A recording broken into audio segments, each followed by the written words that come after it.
Hi മക്കളെ, നമ്മൾ ഇന്ന് പഠിക്കാൻ പോകുന്നത് 10ാം ക്ലാസ്സിലെ കെമിസ്ട്രിയിലെ 5ാമത്തെ ചാപ്റ്ററായ കോമ്പൗണ്ട്സ് ഓഫ് നോൺ മെറ്റൽ അഥവാ അലോഹ സംയുക്തങ്ങൾ എന്ന ചാപ്റ്ററിലെ ഏറ്റവും ഇമ്പോർട്ടൻ്റ് ആയ ഫസ്റ്റത്തെ ടോപ്പിക്കാണ് preparation of ammonia in laboratory. അല്ലേ, ഒരു ലബോറട്ടറിയിൽ പോയി കഴിഞ്ഞിട്ട് നമ്മൾ എങ്ങനെയാണ് അമോണിയ പ്രിപ്പയർ ചെയ്യുന്നതാണ് പഠിക്കാൻ പോകുന്നത്. ഓക്കെ, അതിനായിട്ട് നമുക്ക് വേണ്ട റിയാക്റ്റൻസ്, അമോണിയ പ്രിപ്പയർ ചെയ്യാൻ ആവശ്യമായ അഭികാരകങ്ങൾ എന്ന് പറഞ്ഞാൽ അമോണിയം ക്ലോറൈഡും കാൽഷ്യം ഹൈഡ്രോക്സൈഡുമാണ്. ഓക്കെ, ആരൊക്കെയാണ്? അമോണിയം ക്ലോറൈഡും കാൽഷ്യം ഹൈഡ്രോക്സൈഡും. ഇവ രണ്ടുപേരും തമ്മിൽ കൂട്ടിച്ചേർത്താണ് നമുക്ക് അമോണിയ കിട്ടുന്നത്. പക്ഷെ ഇവിടെ നോക്കിയാൽ മനസ്സിലാകും, ഇവിടെ ഉണ്ടാകുന്നത് അമോണിയ മാത്രമാണോ? അല്ല, അമോണിയോടൊപ്പം ഉണ്ടാകുന്ന മറ്റു രണ്ട് ബൈ പ്രൊഡക്ട്സ് ആണ് ആര്? കാൽഷ്യം ക്ലോറൈഡും അതുപോലെ തന്നെ വാട്ടറും ഉണ്ടാകുന്നു. ഓക്കെ, അപ്പോൾ നമുക്ക് പ്രിപ്പറേഷനിലേക്ക് പോകാം. ഇവിടെ നമ്മൾ നോക്കുകയാണെങ്കിൽ റിയാക്റ്റൻസ് ആയിട്ട് അമോണിയം ക്ലോറൈഡിനെയും കാൽഷ്യം ഹൈഡ്രോക്സൈഡിനെയും എടുത്ത് രണ്ടുപേരും തമ്മിൽ റിയാക്ട് ചെയ്യിപ്പിച്ചാൽ നമുക്ക് കിട്ടുന്ന 3 എണ്ണം ആയിരിക്കണം. അമോണിയയും കിട്ടും, കാൽഷ്യം ക്ലോറൈഡ് കിട്ടും, അതേപോലെ തന്നെ വാട്ടറും കിട്ടും. ഇനി അതിൻ്റെ അറേഞ്ച്മെന്റ്സ് നോക്കുകയാണെങ്കിൽ ഇവിടെ വലിയൊരു അറേഞ്ച്മെന്റ്സ് കാണാൻ പറ്റും. അതിൽ തന്നെ ഏറ്റവും പ്രധാനമായിട്ട് നമ്മൾ നോക്കേണ്ട കാര്യം, അമോണിയ ഉണ്ടാക്കുന്ന ആ ടെസ്റ്റ് ട്യൂബ് നമ്മൾ ഹൊറിസോണ്ടലായിട്ടാണ് കീപ്പ് ചെയ്യുന്നത്. ശരിയല്ലേ? അല്ലേ, ബാക്കി ഏത് റിയാക്ഷനിലും നമ്മൾ എപ്പോഴും കാണാറുള്ളത് ടെസ്റ്റ് ട്യൂബ് നേരെ വെക്കുന്നതാണ്. പക്ഷേ ഈ റിയാക്ഷനിൽ അമോണിയ പ്രിപ്പയർ ചെയ്യണമെന്നുണ്ടെങ്കിൽ ടെസ്റ്റ് ട്യൂബ് നമ്മൾ ഹൊറിസോണ്ടലായിട്ടാണ് വെക്കുന്നത്. അതിൻ്റെ കാരണം സാറ് പറഞ്ഞുതരാം. ആദ്യം നമുക്ക് റിയാക്ഷനിലേക്ക് പോകാം. അല്ലേ, ഇവിടെ നമ്മൾ റിയാക്റ്റൻ്റ് ആയിട്ട് എടുക്കുന്നത് ആരൊക്കെയാണ്? നമ്മൾ എടുക്കുന്നത് കാൽഷ്യം ഹൈഡ്രോക്സൈഡും അമോണിയം ക്ലോറൈഡും എടുത്തിട്ട് താഴെ നിന്ന് നമുക്ക് നോക്കിയാൽ കാണാൻ പറ്റും അതിനെന്ത് ചെയ്യുന്നുണ്ട്? ഹീറ്റ് ചെയ്യുന്നുണ്ട്. കാരണം ആ ഹീറ്റ് കൂടി അബ്സോർബ് ചെയ്തിട്ടാണ് അവർ രണ്ടുപേരും കൂടി ചേർന്ന് 3 പ്രൊഡക്റ്റ് ആയിട്ട് മാറും. ആരൊക്കെയാണ്? അമോണിയ ഉണ്ടാകും, കാൽഷ്യം ക്ലോറൈഡ് ഉണ്ടാകും, വാട്ടർ ഉണ്ടാകും. ഈ കാൽഷ്യം ക്ലോറൈഡ് അവിടെ ഫോം ചെയ്യുന്നത് സോളിഡ് സ്റ്റേറ്റിലായിരിക്കും. അതുകൊണ്ട് നമുക്ക് പേടിക്കേണ്ട ആവശ്യമില്ല. ആ കാൽഷ്യം ക്ലോറൈഡ് അവിടെ തന്നെ കിടന്നോളും. അല്ലെ, ആളെക്കൊണ്ട് വേറെ ശല്യമൊന്നുമില്ല. ആ കാൽഷ്യം ക്ലോറൈഡ് അവിടെ തന്നെ കിടക്കും. പക്ഷേ അവിടെ ഉണ്ടാകുന്ന അമോണിയ ഗ്യാഷ്യസ് സ്റ്റേറ്റിലായിരിക്കും, അഥവാ വാതകാവസ്ഥയിലായിരിക്കും. ഈ അമോണിയയാണ് നമുക്ക് ഈ കാണുന്ന ട്യൂബ് വഴി പുറത്തേക്ക് എടുക്കേണ്ടത്. അപ്പോൾ ആ ട്യൂബ് വഴി അമോണിയ പുറത്തേക്ക് പോകുമ്പോൾ ഇവിടെ ചൂടായി ഉണ്ടാകുന്നതുകൊണ്ട് തന്നെ അതിനോടൊപ്പം തന്നെ വാട്ടർ ഉണ്ടാകും. അല്ലെ, വാട്ടർ വേപ്പർ കൂടി പുറത്തേക്ക് വരാൻ ചാൻസ് ഉണ്ട്.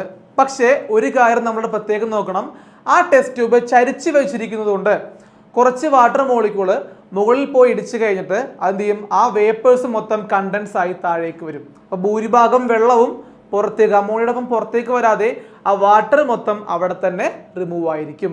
അപ്പോൾ ഒരു ക്വസ്റ്റ്യൻ ചോദിക്കും, എന്തുകൊണ്ടാണ് ആ ടെസ്റ്റ് ട്യൂബ്, അമോണിയ പ്രിപ്പയർ ചെയ്യുന്ന ടെസ്റ്റ് ട്യൂബ് എന്തുകൊണ്ടാണ് ഹൊറിസോണ്ടലായി വെക്കുന്നതിൻ്റെ കാരണം എന്ന് ചോദിച്ചു കഴിഞ്ഞാൽ നമ്മൾ പറയേണ്ട ആൻസർ ആണ് ടു റിമൂവ് വാട്ടർ. വാട്ടറിനെ റിമൂവ് ചെയ്യാൻ വേണ്ടിയാണ് ആ ടെസ്റ്റ് ട്യൂബ് ഹൊറിസോണ്ടലായിട്ട് വെക്കാൻ കാരണം. അങ്ങനെ വാട്ടർ പോയി ഇതിലൂടെ, ഈ ഒരു ടെസ്റ്റ് ട്യൂബിലൂടെ എന്ത് ചെയ്യും? അമോണിയ ഗ്യാസ് താഴേക്ക് വരും. പക്ഷേ ചെറിയ ഒരു അളവിൽ കുറച്ച് മോയ്സ്ചർ അഥവാ ഈർപ്പം കൂടി ആ അമോണിയ ഗ്യാസിൽ ഉണ്ടാകാൻ ചാൻസ് ഉണ്ട്. അതിനെ കൂടി നമുക്ക് റിമൂവ് ചെയ്യാൻ വേണ്ടിയാണ് ഇവിടെ വരുന്ന ഗ്യാസിനെ നമ്മൾ എന്ത് വഴി കടത്തിവിടും? ഒരു ഡ്രൈയിങ് ടവർ വഴി കടത്തിവിടും. ഈ ഡ്രൈയിങ് ടവർ നമ്മൾ നോക്കുകയാണെങ്കിൽ ഡ്രൈയിങ് ടവറിലാണ് കാൽഷ്യം ഓക്സൈഡ് ഉണ്ട്. ആരാണ്? കാൽഷ്യം ഓക്സൈഡ് ഉണ്ട്. ഈ കാൽഷ്യം ഓക്സൈഡ് എന്ന് പറഞ്ഞാൽ അയാൾ ഏതെങ്കിലും ഒരു ഗ്യാസ് അതിലൂടെ കടന്നു പോയി കഴിഞ്ഞാൽ അയാൾ ആ ഗ്യാസിലുള്ള ഈർപ്പത്തെ അല്ലെങ്കിൽ വേപ്പറിനെ മൊത്തം എന്ത് ചെയ്യും? വലിച്ചെടുക്കും. ഓക്കെ, അപ്പോൾ ഈ കാൽഷ്യം ഓക്സൈഡ് അല്ലെങ്കിൽ ഡ്രൈയിങ് ടവറിലൂടെ കടന്നു വരുന്ന ഈ അമോണിയയിലുള്ള ഈർപ്പത്തെ മൊത്തം ആ കാൽഷ്യം ഓക്സൈഡ് വലിച്ചെടുത്ത് പ്യുവർ ആയിട്ടുള്ള അമോണിയ ആയിരിക്കും അതിലൂടെ പുറത്തേക്ക് വരുന്നത്.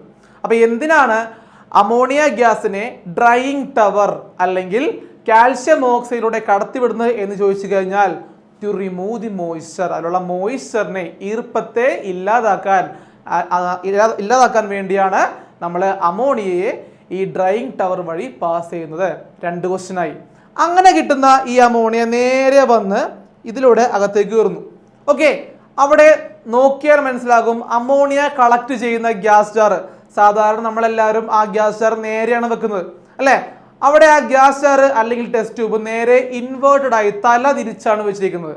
അതിൻ്റെ കാരണം അമോണിയക്ക് എയറിനേക്കാൾ ഡെൻസിറ്റി കുറഞ്ഞ ഗ്യാസ് ആണ് അല്ലെ. നമ്മുടെ ഹൈഡ്രജൻ പോലെ അമോണിയക്കും എയറിനേക്കാൾ ഡെൻസിറ്റി കുറവാണ്. അതുകൊണ്ട് അമോണിയ എപ്പോഴും മുകളിലേക്കാണ് പോകുന്നത്.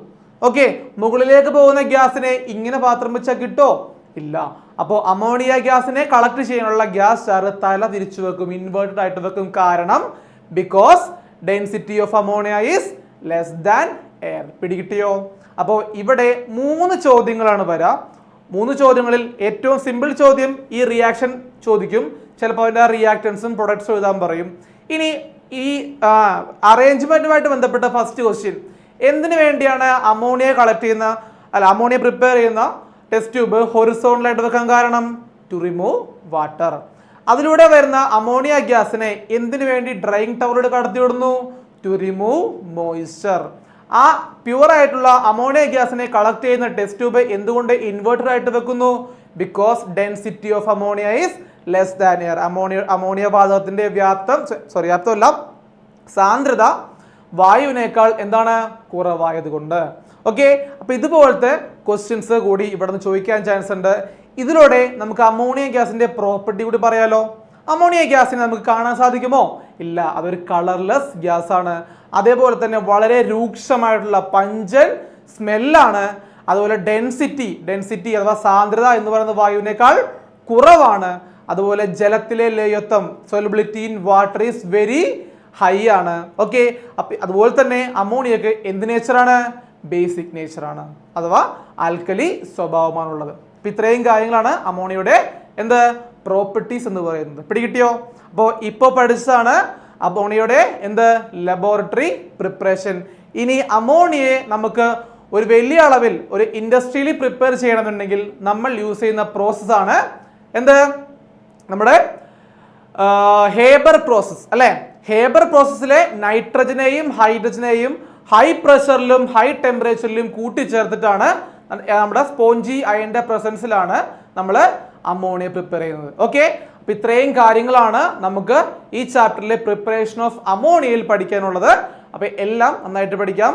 പുതിയൊരു വീഡിയോ ആയിട്ട് വീണ്ടും കാണാം. അതുവരെ ബൈ.